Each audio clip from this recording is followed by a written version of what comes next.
السلام عليكم ورحمة الله، أهلا بكم بكل تحياتي لكم. مع اقتراب شهر رمضان بيستعد التلفزيون المصري والفضائيات المتعددة بعرض العديد من المسلسلات، وإليكم أهم مسلسلات شهر رمضان المبارك. معانا مسلسل أعوام الظلام بطولة حمد العماني وعبد الله الطليحي وإيمان الحسيني وشو الهادي، وده في إطار درامي. بيسرد المسلسل قصة المواطن الكويتي بدر المطيري اللي حكم عليه بالسجن لمدة 7 سنين، فتتحول حياته لجحيم قبل ما تنكشف براءته وتترك قصته أثر نفسي مؤلم عليه. وفي معانا مسلسل عشق بدوي، وده بطولة محمد العبادي وعبد المجيد الزين ومحمد الشوابكة وعبد الرازق الزغيبي، وده عبارة عن حلقات منفصلة متصلة بتدور أحداثها حول الحياة البدوية، وبتتضمن قصص الوفاء والإخلاص والحب، مع إشارة لأهمية الحفاظ على العادات والتقاليد. في كمان مسلسل قبل وبعد، وده بطولة عبد العزيز المسلم وزهرة الخرجي وأحمد العونان وعبد الله السلمان، وبيتناول مسلسل عالم الجمال والشهرة من خلال قصة 4 شركاء في عيادة تجميل، بينهم عاشقة للأزياء تحولت إلى فنانة مكياج بتستغل شهرتها على وسائل التواصل للترويج لمستحضرات التجميل. وبيعرض المسلسل تأثير الشهرة على المشاريع الشبابية الخاصة وتحدياتها في عالم التواصل، وبيستعرض اختلاف آراء الشركات حول الجمال. في مسلسل آخر الكلام، وده بطولة محمد العيسي ومحمد القص ومحمد الراشد ونورة ياسين، وده بيدور في إطار كوميدي. بتدور أحداث المسلسل في إطار من الحلقات المتصلة المنفصلة، وبتوضح قضايا ومشكلات المجتمع وتأثيرها على الجميع بشكل ساخر. مسلسل روج اسود وده مسلسل مصري بطولة رانيا يوسف ولقاء الخميسي ومي سليم وفرح الزاهد، وتناول مجموعة قصص درامية مستوحاة من الواقع تتعلق بنساء بيواجهوا مشاكل حقيقية في حياتهم الزوجية والعائلية، وبتتقاطع الأحداث داخل محكمة الأسرة، حيث بتعرض قضايا متنوعة تتجاوز الخيانة والانفصال إلى تعقيدات اجتماعية أكثر عقما. مسلسل بنات عمير بطولة مشعل المطيري وآلاء سالم وأميرة الشريف ونورة ياسين. وعمير أرمل بيكرس حياته لتربية بناته الخمس، وبيواجه مشاكلهم المختلفة، وبتتعقد حياته بعودة حبيبته القديمة منيرة، يجد نفسه ممزقا بين آه، حقه في الحب والارتباط وبين رفض بناته لوجود امرأة بديلة لأمه. مسلسل عيلة مايلة، وده بطولة أحمد الجسمي وسحر حسين وحصة النبهان وصمود المؤمن، وده بتدور أحداثه في حي بتضج رعد بحكايات الجيران ومفارقاتهم، وبتخوض حليمة معركة يومية لتصحيح المسارات وتحديث الأوضاع، محاولة كبح جماح زوجها الذي لا يكف عن افتعال الأزمات. وفي المقابل بتستميت الجارة فاطمة في دعم زوجها خليفة لمواجهة أعباء الحياة، لتتصاعد الأحداث وتقاطع المصائر في قالب يجمع بين التكاتف الإنساني والصراعات التي لا تنتهي. مسلسل صمود القيس، وده بطولة عبد الرحمن العقل وخالد العجيب وسمير القلاف وفايز العامر، وبتدور أحداث العمل في البيئة الكويتية القديمة، حيث بيستعرض ملامح الحياة اليومية في الخليج من خلال التركيز على العلاقات الأسرية وتعقيداتها والضغوط اللي بيفرضها المجتمع إلى جانب الصراعات المتولدة بين القيم والأجيال المختلفة. مسلسل كلهم بيحبوا مودي بطولة ياسر جلال وميرفت أمين وأيتن عامر وريهام الشنواني، وده بيدور عن رجل ثري بيعيش حياة باذخة بين السفر وتعدد الزيجات، لكن استقراره بينهار أمام أزمة مالية بتعصف بثروته ومستقبله. في وسط هذا الانهيار بيجد نفسه محاصر في دوامة من المواقف الطريفة والمشاكل الناتجة عن علاقاته المتشابكة مع أقاربه وجيرانه وأسرته، اللي بينقلبون بين الطمع في ماله والشماتة في ضياعه.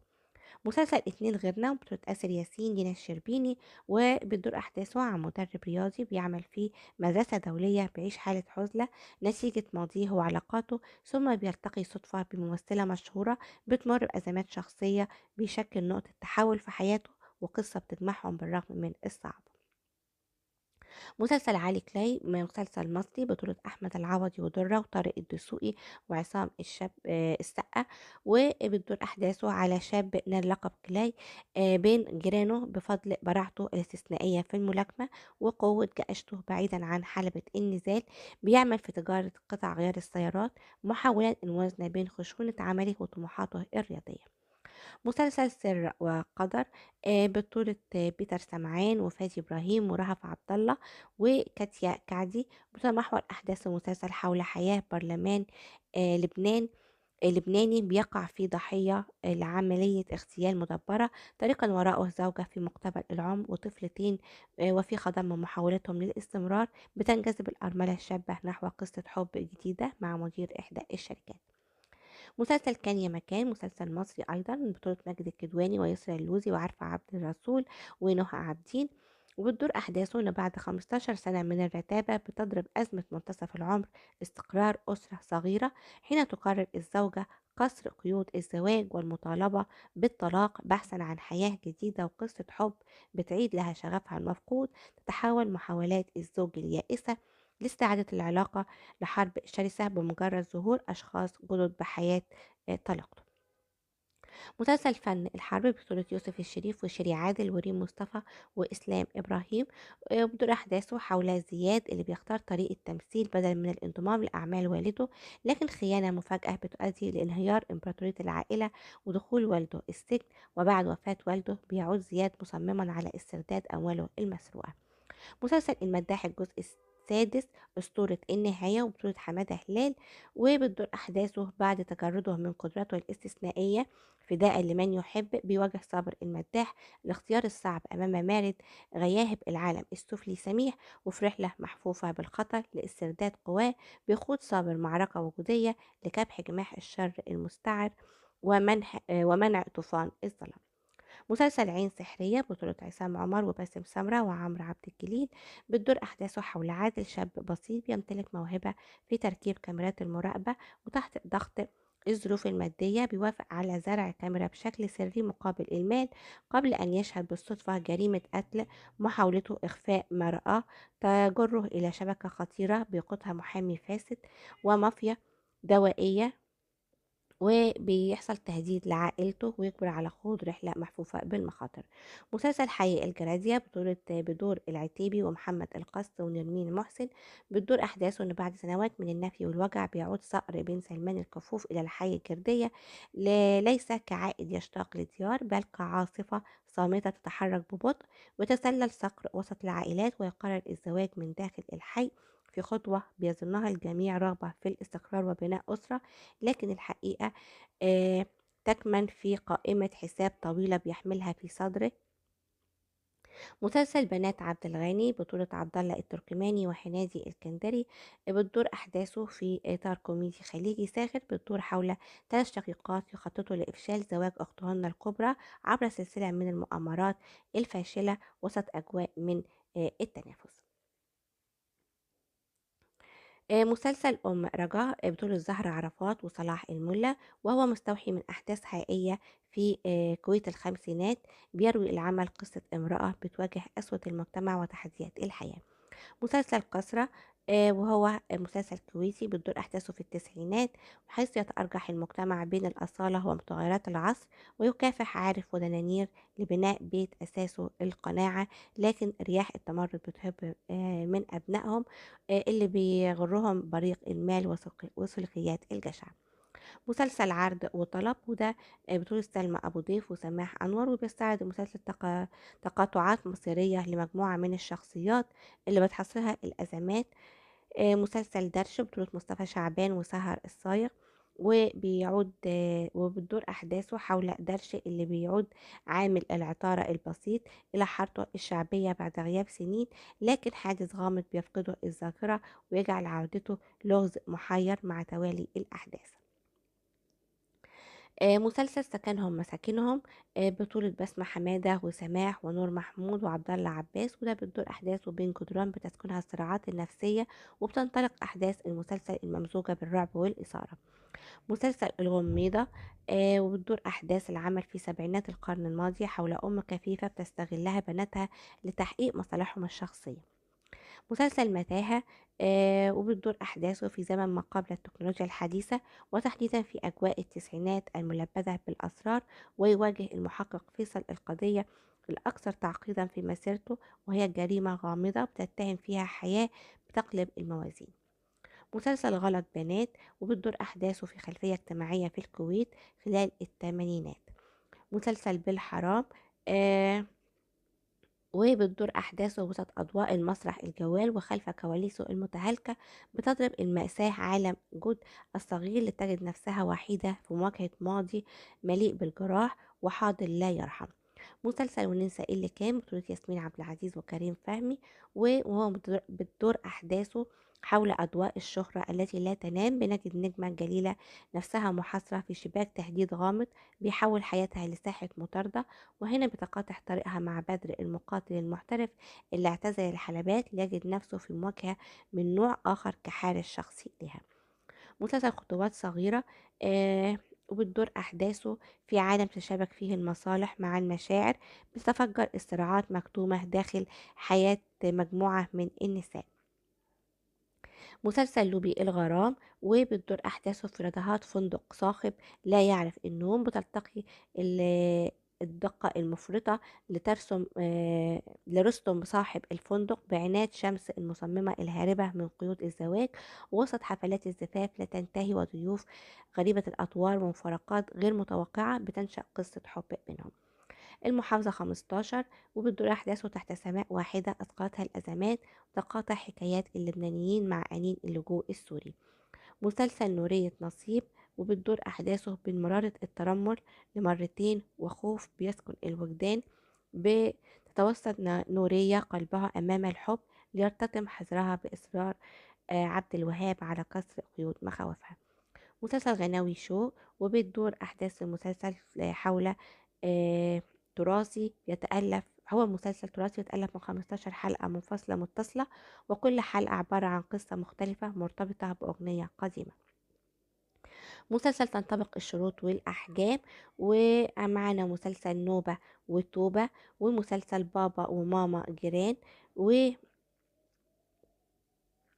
ومسلسل أيضا فخر الدلتا والست موناليزا وأنا وهي، ومسلسل أمور عائلية، وصبر أم أيوب، وتوابع، وإفراج، والنويلاتي، وسعادة المجنون، وبنت النعمان، وعيلة الملك، والخروج إلى البئر، واليتيم، وبخمس أرواح، ومولانا، وصحاب الأرض. وده مسلسل بتدور أحداثه حول طبيبة مصرية مع رجل فلسطيني بدأوا رحلة قاسية للصمود والبقاء. ومسلسل رأس أفعى لأمير كرارة وشريف منير، ومستوحي من وقائع حقيقية بتناول سلسلة من المطاردات والأحداث المشوقة. مسلسل بيبو آه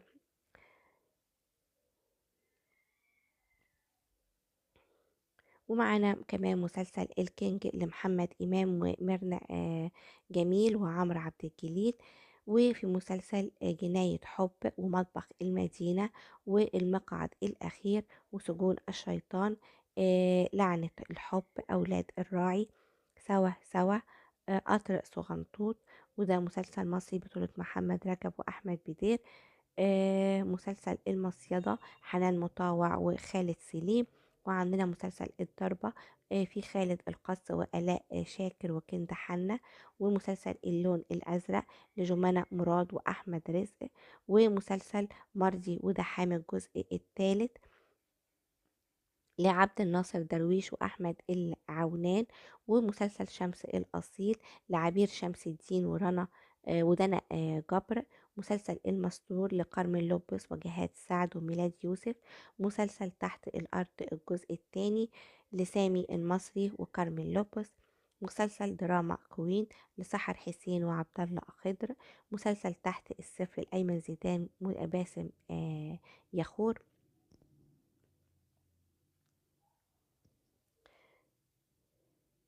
ومسلسل آخر الشهر لحسن بلام وشيماء علي. مسلسل أب ولكن لمحمد فراج وهاجر أحمد. مسلسل ما اختلفنا لباسم يخور وأيمن رضا، مسلسل النص التاني لأحمد أمين وأسماء أبو اليزيد، مسلسل شيخانة لعبير الجندي وهند البلوشي، مسلسل السرايا الصفراء لوفاء عامر وسارة سلامة، وجب القضاء لتركي اليوسف وعبير أحمد، مسلسل مناعة لهند صبري وخالد سليم وأحمد خالد صالح ومها نصار، مسلسل على قد الحب لنيلي كريم وشريف سلامة ومها نصار، مسلسل أنا ولا أنا لنايف الراشد ورنا جبران، مسلسل أبطال الرمال لخالد نجم وعبد الله البنيوي، مسلسل حد أقصى لروجينا ومحمد القص، مسلسل لحظات مسروقة لأحمد الجسمي وسميرة أحمد، حاصلة في كايرو لسهيلة معلم ومحمد خساني، مسلسل السريون الأعداء لبسام كوسة وسلوم حداد، مسلسل حين لا يرانا أحد لجاسم النبهان ومحمد العجيبي، مسلسل ضرب الذهب،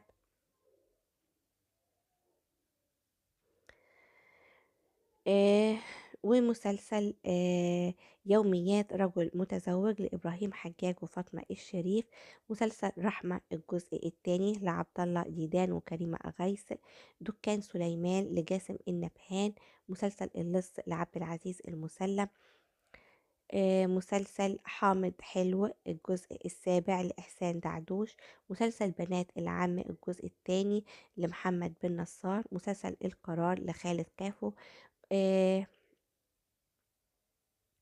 وفي مسلسل الضحايا لرنا الهواري وميرنا ووليد، مسلسل نون النسوة لمي كساب وندى موسى ومحمد جمعة، مسلسل الحريفة لغسان مسعود وأنس طيارة، مسلسل وديمة وحليمة الجزء الخامس لسعاد علي وملاك الخلدي،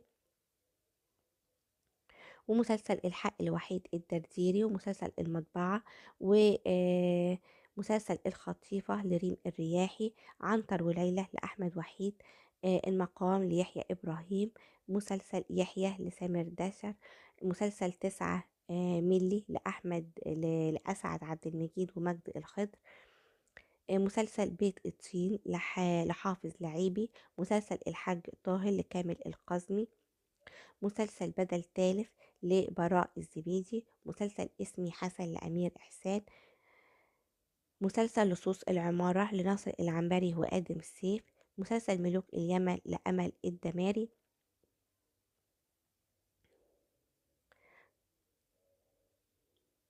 وهناك العديد من المسلسلات المصرية والدراما العربية، ودي كانت اللي استعرضنا معاكم، المسلسلات دي كانت أهمها، وشكرا لكم وتحياتي.